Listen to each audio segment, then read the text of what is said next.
저번 주에 이어서 오늘 이 시간에 한 번 더 예수님을 배우고 따라가는 믿음의 고백을 할 수 있기를 소원합니다. 오늘 오전 시간에 생명의 떡이신 예수님을 먹으라 이 말씀을 나누었는데, 먹으라 이 내용 가운데 구체적으로 어떻게 하라는 것인가, 그 부분을 한번 나눈다라고 보시면 좋겠습니다. 저번 주에 우리가 예수님이 교회와 성도들에게 세 가지 부분에서 중심이 되셔야 하고 참된 모범이 되어야 한다는 내용을 말씀드렸습니다. 사랑하는 성도 여러분, 예배 시간에, 설교 시간에 반복해서 말씀드리는 내용이 있잖아요. 이것은 마음에 새기고 또 생각에 새기고 명심해서 우리의 삶 가운데서 꼭 그렇게 살아내기를 소원하는 마음으로 반복해서 말씀드리는 겁니다. 그렇게 하시면 좋겠습니다. 저번 주에 우리는 세 가지, 예수님은 모든 믿는 자들의 신앙의 중심이다, 이 말씀을 나누었습니다. 또 예수님은 모든 믿는 사람들이 본받아야 할 인격의 소유자다. 우리의 인격이 예수님을 본받아야 한다, 이런 말씀을 드렸죠.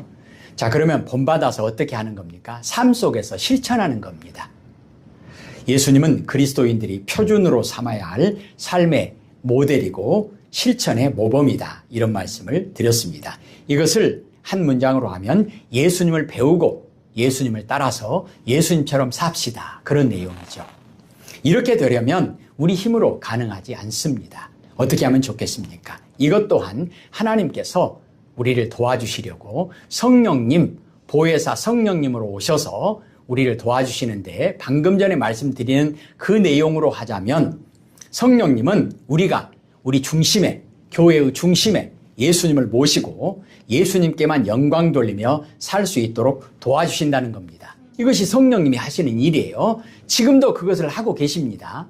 그래서 우리가 오늘 또 하나님께 예배를 드리고 있는 거죠. 그리고 성령님은 우리 속에 예수님의 인격을 창조하시는 겁니다. 창조한다는 얘기는 만드는 거잖아요. 우리 속에 예수님의 인격을 만들어 가신다는 겁니다. 그리고 성령님은 우리의 지체를 사용해서 우리의 생활 속에 예수님의 삶을 본받아서 예수님처럼 살 수 있도록 우리를 도와주시는 분, 그 일을 오늘 또 성령님께서 하고 계십니다. 이처럼 성령님은 우리가 예수님을 따라 예수님과 같이 살 수 있도록 힘을 주시고 인도하시고 우리 안에서 예수님 중심의 삶을 창조하고 계신다는 것입니다. 변화된 그리스도인으로 만들어 가신다는 겁니다. 오늘 이 시간에도 성령님은 우리에게 그 일을 하십니다. 그래서 고린도후서 5장 17절 말씀이 우리 안에 성취되어지기를 소원합니다. 그게 뭐죠? 그런즉 누구든지 그리스도 안에 있으면 새로운 피조물이라. 이전 것은 지나갔으니 보라 새 것이 되었도다. 그렇다면 구체적으로 우리는 예수님의 어떤 성품, 어떤 인격, 어떤 삶을 배우고 실천해야 할까? 그리고 왜 꼭 그래야만 할까? 왜 우리가 예수님을 배우고 예수님을 따라서 예수님처럼 살아야 할까요? 마태복음 11장 29절에 예수님께서 직접 말씀하십니다. 나는 마음이 온유하고 겸손하니 내게 배워라. 배워서 어떻게 하라고요? 예수님처럼 살아라. 우리에게 말씀하시는 거예요. 부탁하시는 거예요. 명령하시는 거예요. 마태복음 28장 20절에 내가 너희에게 분부한 모든 것을 가르쳐 지키게 하라. 예수님의 명령입니다. 그리고 이 명령은 우리에게 얼마나 중요한가? 요한복음 14장 6절에 내가 곧 길이요 진리요 생명이니 나로 말미암지 않고는 아버지께로 올 자가 없느니라. 왜 우리가 예수님을 배우고 예수님처럼 살아야 합니까? 그것이 생명의 문제라는 거예요.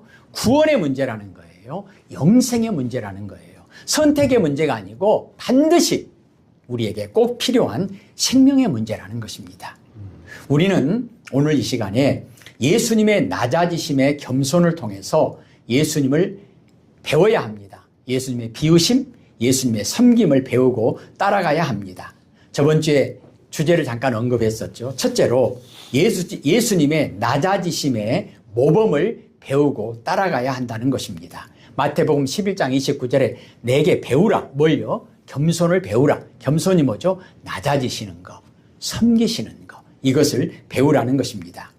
그런데 이 가르침은 세상의 가르침과는 정반대입니다. 사탄은 우리 인간을 유혹해서 야, 높아져라. 하나님같이 되어라. 하나님처럼 높아져라. 그래서 하나님처럼 되려고 하는 이 교만한 마음을 계속 불러일으킵니다. 좀 더 높은 곳으로 올라간다면 더 큰 만족을 얻을 수 있을 거다. 더 큰 감격을 얻을 수 있을 거다. 그렇게 속삭입니다. 태초의 뱀은 하나님께서 따먹지 말라고 말씀한 명령한 선악을 아는 나무의 열매를 따먹으면 하나님처럼 된다고, 하나님같이 높아질 수 있다고 하와를 유혹해서 넘어지게 만들었습니다. 사탄이 하와만 유혹합니까? 아닙니다. 사탄은 한 번도 쉬는 날이 없어요. 계속 반복해서 모든 인간을 공격합니다. 심지어 예수님까지도 공격하고 예수님까지도 시험하죠. 예수님이 40일간 금식하여 줄이실 때에 사탄은 천하 만국의 영광을 보이면서 사탄 자기에게 절하면 그 영광을 줄 수 있다고 예수님을 시험합니다. 이처럼 사탄의 교활한 시험은 우리 인간을 더 높은 곳으로, 더 영광스러운 곳으로, 더 섬김을 받는 곳으로, 더 많이 소유하고 더 큰 권세를 얻을 수 있는 것으로 우리의 눈을 고정시키려고 하는 것입니다. 사탄의 목적은 그거예요. 우리의 가치관이, 우리의 삶의 목표가 더 높은 곳, 하나님처럼 높아져라. 그래서 바벨탑을 쌓아라. 이쪽으로 우리의 시선을 고정시키는 겁니다. 그런데 이것은 틀렸습니다. 이것은 세상의 가치관이요, 넓은 길이요, 사망에 이르는 길입니다. 근데 문제는 많은 사람들이 이 길을 걸어가고 있고 이것을 삶의 목표로 삼고 있는 것입니다. 교회는 어떠해야 할까요? 한국 교회도 그렇고 우리 모두는 지금 이러한 사탄의 악한 시험과 계략에 끊임없이 공격을 당하고 있고 그 계략에 넘어가고 있지는 않는지 항상 점검하고 회개해야 합니다. 예수님은 사탄의 시험과는 반대로 예수님의 삶, 예수님의 가르침은 내려오는 곳으로, 낮은 곳으로 내려오는 것부터 시작합니다. 오늘 우리가 읽었던 말씀에 예수님은 근본 하나님과 본체시나 하나님과 동등됨을 취할 것으로 여기지 아니하시고 오히려 자기를 비어 종의 형체를 입으시고 이 땅에 내려오셨다, 이렇게 말씀합니다. 왜요? 죄인들과 병든 자들의 친구가 되어주시려고, 왜요? 구원자가 되어주시려고 그렇게 하셨다는 것입니다. 예수님은 하나님의 영광과 권세와 명예와 부를 지니신 하나님의 아들이십니다. 그런데 예수님은 이 모든 것을 다 포기하고 자기를 비어 종의 형체를 입으시고 마국간에서 태어나셨습니다. 거기서부터 출발하셨습니다. 예수님의 마국간은 예수님이 모든 것을 버리시고 자기를 비어 종이 되심을 분명하게 나타내는 표징이 됩니다. 예수님의 마국간은 낮아지신 예수님을 보여주는 겁니다. 낮은 곳으로 내려오신 예수님을 보여주는 것입니다. 섬기려고 오신 예수님을 증거하는 것입니다. 그러므로 마국간은 예수님을 믿고 따르는 그리스도인들의 눈을 낮은 곳으로 향하게 만드는 하나님의 능력을 분명하게 나타냅니다. 이러한 예수님의 가르침과 삶은 그리스도인들의 삶의 가치를 진단하는 기준이고 모델입니다. 그래서 예수님을 교회의 머리 되시고 교회의 기초가 되시고 교회의 기둥을 바치는 머릿돌로 비유하기도 합니다. 그러기에 교회와 성도들이 더 높은 곳으로 가는 것만을 가지고 성공했다고 여기거나 더 강해지는 것, 더 많은 것을 얻었을 때에만 감사하는 것은 마국간에 오신 예수님의 탄생을 실패와 비극으로 만드는 것입니다. 세월이 많이 지났는데 아직까지도 생생하게 저에게 깨달음을 주는 내용이 있습니다. 교회를 나간 지 얼마 안 된 성도님이 한번 저하고 같이, 교회 이름은 말씀드리지 않겠습니다, 광주에서 아주 제일 큰 교회라고 말하는 그 교회를 한번 들어가 본 적이 있습니다. 저도 그때 처음 들어갔거든요. 근데 들어가는 입구부터 엄청난 위압감을 주는 거예요. 무슨 말이냐? 수입 대리석으로 으리으리하게 교회 로비를 꾸며놨어요. 그리고 그 규모도 어마어마합니다. 기둥도 엄청나게 큽니다. 그것을 보더니 그 사람이 갸우뚱갸우뚱 하더라고요. 왜 그러십니까? 그랬더니 그 사람이 교회를 나오기 전에 호텔 아니면 상대를 안 하는 사람이었어요. 근데 무슨 얘기를 하냐면 자기가 알고 있고 자기가 들었던 예수님은 마국간에 오셨다고 하는데, 낮은 곳으로 오셨다고 하는데, 그 예수님의 교회라고 하는 교회를 보니까 들어가는 입구부터 으리으리하게 수입 대리석으로 꾸며놓고 그 규모도 어마어마하게 커서 이런 얘기를 하더라고요. 호텔하고 별로 다를 바가 없네. 호텔이나 똑같네. 좀 이상하네. 예수님은 그런 분이 아니시라고 들었는데, 예수님은 마국간에 오셨다고 하는데, 예수님의 교회라고 하는 교회가 이래도 되는가? 그러면 굳이 우리가 호텔 가지 여기 교회에 올 필요가 뭐가 있겠느냐, 이런 얘기를 하더라고요. 너무나 부끄러웠어요. 그 교회는 광주에서 가장 먼저 개척된 교회였고, 가장 먼저 시작된 교회였고, 광주의 교회의 어머니라고 하는 그런 교회였기 때문에 그 교회의 모든 부분들은 다른 교회에서 본받는 그런 모습들이었거든요. 그래서 하나같이 그 모습을 본받는다고 한다면 수입 대리석으로 으리으리하게 꾸미고 그렇게 호텔하고 다를 바가 없는 그런 모습으로 치장한다고 한다면 예수님과 예수님의 마국간과 좀 다른 거 아닌가, 상징적인 의미를 우리가 생각해 볼 수 있다는 겁니다. 왜 이것이 우리에게 의문을 자아내게 하느냐? 예수님이 세상에 오실 때는 아름다운 집을 구할 수 없어서 마국간에 오셨을까요? 아닙니다. 단지 방을 구할 수 없다는 이유 때문에 말구유에 마국간에 누우셨을까요? 아닙니다. 예수님이 마국간에 오신 데는 분명한 신앙적 이유가 있었다는 것입니다. 예수님은 초라한 마국간을 빌려서 거기에 일부러 오셨다는 겁니다. 예수님이 이렇게 낮고 낮은 곳으로 오심은 저 천한 마국간이 변하여 예수님의 거룩한 처소가 되고, 저 더럽고 냄새나는 마국간이 하나님의 영광이 머무는 거룩한 성도가 된 것입니다. 예수님이 마국간에 오셨을 때 그곳은 성전이 되었고 찬송하는 곳이 되었고 별이 머무는 곳이 되었습니다. 들에서 양치던 목자가 그곳으로 찾아왔습니다. 왜요? 예수님이 계셨기 때문에. 동방의 박사들이 수개월 찾아서 그곳에 와서 경배했습니다. 왜요? 예수님이 계셨기 때문에. 동방 박사를 인도하던 그 별이 바로 예수님이 누우셨던 그 마국간 위에 와서 머물렀습니다. 목자들도, 동방 박사들도, 천사들도 예수님을 만나려면 어디로 가는 거예요? 낮고 천한 곳에 계신, 그곳으로 내려오신, 낮아져서 마국간으로 오신 그 예수님을 만나기 위해서 마국간으로 가야 한다는 것입니다.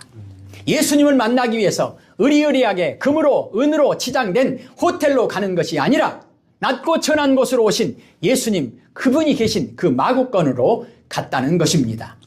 예수님이 그곳에 계시기 때문입니다. 더럽고 냄새나는 마국간이 별이 머무는 성소가 되었고, 낮고 천한 그곳이 높고 환한 별이 비추는 곳이 된 것입니다. 이제 예수님이 계신 그곳은 수많은 사람들에게 영감을 주는 곳으로 변화되었습니다. 예수님의 발은 낮은 곳을 향해 걸으십니다. 예수님이 이처럼 낮아지신 것은 바로 그 낮은 곳에 있는 자들을 섬기려고 하시기 때문입니다. 예수님이 섬기려고 하신 분들은 바로 낮은 곳에 있는 자들이라는 겁니다. 그리고 그 낮은 곳에 하나님의 영광을 채우려고, 하나님의 위대한 구원의 역사를 이루시려고 그곳으로 오셨다는 것입니다. 그러므로 예수님을 따르는 교회와 성도는 예수님을 따라 낮은 곳으로 내려가며 섬기는 것을 즐거워하고 종됨을 감사하고 욕심과 교만으로 똘똘 뭉쳐진 그 자아를 완전히 비우는 것을 기뻐해야 한다는 것입니다. 더 많이 채우는 것이 아니라 더 많이 비우는 것을 기뻐해야 한다는 것입니다. 더 높은 곳으로 올라가는 것이 아니라 더 낮은 곳으로 내려오는 것을 기뻐해야 한다는 것입니다. 교회와 성도는 예수님을 따라 마국간을 찾으며 고난당하는 사람들의 곁으로 찾아가고 도움이 필요한 작은 자들을 섬기며 낮아질 때에 감사하고 찬양해야 합니다. 이것을 가르쳐 주시기 위해서 하나님께서 지극히 작은 소자에게 한 것이 나에게 한 것이다라고 말씀합니다. 성령님은 이처럼 사탄의 시험을 깨뜨리고 예수님을 배우고 예수님을 따르게 만드시는 능력을 주시는 분이기 때문에 우리가 열심으로 기도하고 훈련하고 성령으로 충만하게 되어서 능력을 얻어서 어떻게 하느냐? 더 높은 곳으로 올라가고 더 높은 바벨탑을 쌓는 것이 아니라 마국간을 기뻐하신 예수님의 삶을 따르게 된다는 것입니다. 이것이 임마누엘의 거룩한 교회와 성도의 길을 걷는 것입니다. 자, 그렇다면 예수님이 이렇게 낮아지신 목적이 뭔가? 하나님의 선하신 뜻, 구원의 역사를 이루기 위해서입니다. 예수님의 삶은 하나님의 성품을 잃어버려서 죄의 종로로 타는 비인간화되어 있는 사람들을 찾아가서 그들을 섬기고 그들의 짐을 함께 지고 그들의 고통을 대신 짊어지고 그들을 하나님의 성품을 회복시키는, 즉 인간화시키는, 인간답게 살게 만드는 데 중점을 두었다는 것입니다. 구원이 무엇입니까? 인간답게 하나님의 성품을 가지고 가장 영광스럽게 인간답게 살아야 될 그런 하나님의 자녀들이, 하나님의 피조물이 죄로 말미암아 비인간적인 동물과 견주어 볼 때도 동물 이하의, 짐승 이하의 삶을 사는 그런 비인간화된 그런 모습을 인간화시키시려고 예수님께서 이 땅에 오셨다는 것입니다. 그게 구원이라는 거예요. 그래서 예수님이 가시는 곳마다 병든 자들, 귀신 들린 자들, 소경, 절뚝발이, 간질하는 자들, 각색 장애를 가진 사람들이 몰려들었습니다. 예수님은 그들의 친구가 되어주셨고 그들을 고쳐주셨습니다. 그들에게 하나님의 나라를 선포하고 참된 삶의 길을, 참된 구원의 길을 가르쳐 주시고 진정한 인간 회복의 구원을 이루어 주셨습니다. 예수님은 가난한 자에게 복음을, 눌린 자에게 자유를 주셨고 죄인들을 불러서 용서와 성결의 은혜를 베풀어 주셨습니다. 그러므로 예수님이 머무시는 곳에는 구원을 갈망하는 고난당하는 사람들로 가득하였습니다. 또한 예수님은 손마른 사람을 구원하시기 위해서 예수님을 죽이려는 사람들의 공격도 기꺼이 담당하셨습니다. 죄인이라 손가락질 받는 세리들의 친구가 되기 위해서 바리새인들의 조롱과 수군거림과 공격도 기꺼이 받으셨습니다. 예수님은 한 생명을 구하시는 것을 천하보다도 귀하게 여기셨습니다. 한 생명을 살리기 위해서 예수님은 목숨까지 기꺼이 아낌없이 버리셨습니다. 이처럼 예수님의 마음은 고난당하는 사람들을 구원하시려는 사랑으로 가득했습니다. 그것이 하나님의 사랑이고 그분이 바로 하나님이신 예수님입니다.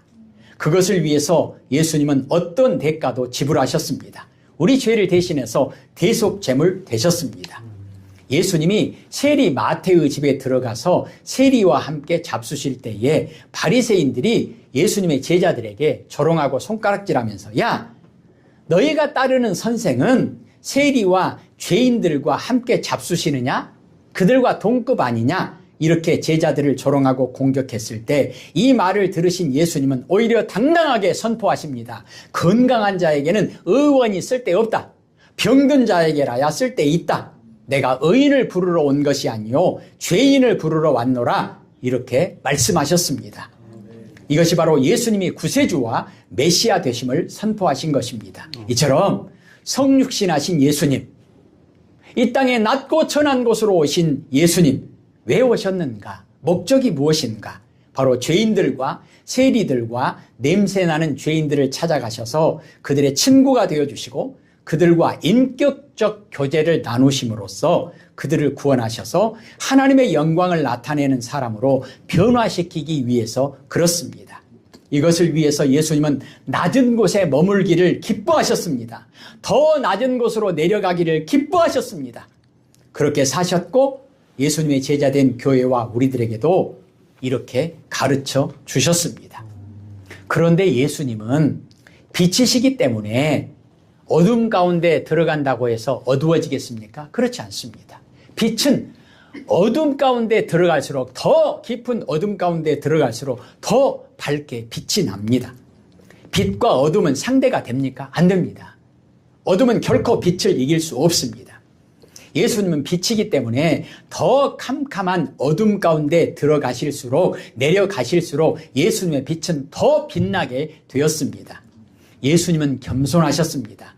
예수님의 겸손은 인간을 죄와 고난에서 건지시는 모든 사역에 있어서 중요한 요소입니다. 예수님처럼 살기 위해서, 인간을 구원하기 위해서, 세상에 복이 되기 위해서 우리는 강해져야 합니까? 아닙니다. 우리에게 꼭 필요한 것이 무엇입니까? 겸손입니다. 예수님은 섬기며 낮아지셨습니다. 예수님에게 있어서 진정한 가치는 천하보다도 귀한 한 생명을 구하는 것이었습니다. 그러므로 예수님의 겸손, 예수님의 비우심, 예수님의 낮아지심, 예수님의 섬기심, 이 성육신의 목적은 인간 구원이었습니다. 그것 때문에 오늘 우리가 이 자리에 있음을 우리는 늘 기억해야 합니다. 예수님께서 말씀하시죠. 내가 온 것은 섬김을 받으려고 온 것이 아니다. 섬기려고 왔다. 내 목숨을 많은 사람의 대속물로 주려고 왔다. 낮아지는 정도가 아니죠. 겸손한 정도가 아니죠. 목숨 다 바쳐서 우리를 구원하기 위해서 예수님은 기꺼이 그렇게 하셨다는 것입니다. 교회와 성도들이 예수님의 삶을 모범으로 삼는다고 하는 것은, 예수님을 배우고 예수님을 따른다고 하는 것은 천하보다도 귀한 생명을 구원하기 위해서 낮아지시고 종이 되어 섬기시고 모든 대가, 생명 전부를 아낌없이 다 주셨던 그 예수님의 삶을 우리 삶 속에 이루어 나가는 것을 의미합니다. 예수 임마누엘의 삶을 우리에게 성취해 가는 것입니다. 교회와 성도들, 우리들의 정체성은 무엇입니까? 구원이 필요한 모든 사람들을 품고 안고 그들을 구원하기 위하여 예수님과 함께 예수님의 이름으로 낮아지는 것입니다. 예수님의 이름으로 높아지는 것이 아니라, 예수님의 이름으로 강해지는 것이 아니라, 예수님의 이름으로 더 많은 것을 내 것으로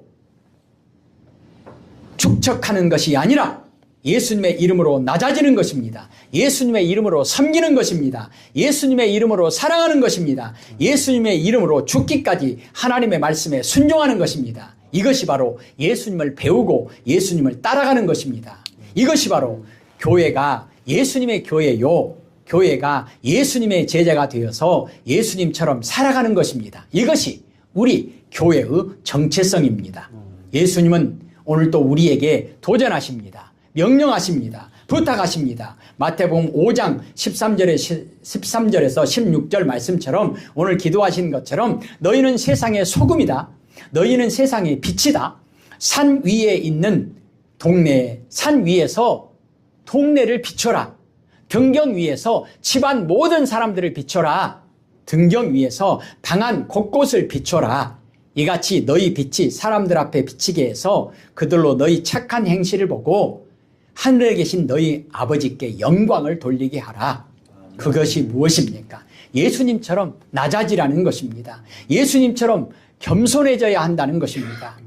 이것을 배우고 예수님을 따라 예수님처럼, 예수님의 인도하심을 따라서 예수님처럼 살아가는 것, 이것이 성령님께서 오늘 우리에게 도전하신 것입니다. 성령님께서 도와주시겠다는 것입니다. 그렇게 살아갈 때 창세기 12장 2절 말씀, 하나님이 아브라함을 부르셔서 말씀하셨던 것처럼 우리를 부르셔서 말씀하실 것입니다. 그리고 그 말씀을 이루어 가실 것입니다. 너희는 세상에 복이 되어라.